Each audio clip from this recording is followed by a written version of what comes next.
மதுரையில் நடைபயிற்சிக்கு செல்லும் பெண்களிடம் பைக்கில் செல்வது போல் நபர் ஒருவர் பாலியல் சில்மிஷத்தில் ஈடுபடுவதாக புகார் எழுந்துள்ளது.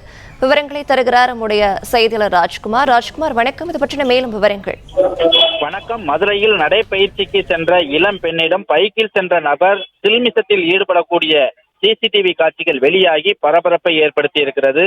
மதுரை தபால் தந்தி நகர் பகுதியில் உள்ள பார்க் கிரவுண்ட் 2வது தெருவில் காலை நடைபயிற்சி சென்று செய்து கொண்டிருந்த 20 வயது மதிக்கத்தக்க ஒரு பெண்ணிடம் பைக்கில் சென்ற ஒரு நபர் சில்மிஷத்தில் ஈடுபட்டார். அவர் பாலியல் சில்மிஷத்தில் ஈடுபட்ட காட்சிகள் அப்பகுதியில் வைக்கப்பட்டிருந்த சிசிடிவி கேமராவில் பதிவாகி தற்போது வெளியாகி பரபரப்பை ஏற்படுத்தி இருக்கிறது.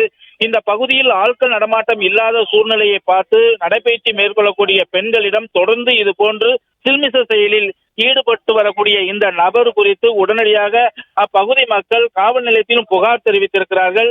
இருந்த போதிலும் கூட இந்த நபரை பிடித்து தக்க நடவடிக்கை எடுக்க வேண்டும் என அவர்கள் புகாரும் தெரிவித்திருக்கிறார்கள். இது மட்டுமல்லாமல் இந்த பகுதியில் ஆட்கள் நடமாட்டம் இல்லாத பகுதியில் பாலியல் சில்மிஷம் மட்டுமல்லாது நகைப்பறிப்பு சம்பவங்களும் தொடர்ந்து நடைபெறுவதாக அப்பகுதி மக்கள் தொடர்ந்து ஒரு புகாரும் தெரிவித்திருக்கிறார்கள். எனவே இப்பகுதியில் காவலர்கள் அதிகமாக போட்டு கண்காணிக்க வேண்டும் என இவர்கள் ஒரு பிரதான கோரிக்கையை வைத்திருக்கிறார்கள். தற்பொழுது அவர் நடைபயிற்சி செய்து கொண்டு இருக்கக்கூடிய அந்த பெண்ணிடம் பாலியல் சில்மிஷம் செய்யக்கூடிய அந்த சிசிடிவி காட்சிகள் வெளியாகி பரபரப்பை ஏற்படுத்தி இருக்கிறது.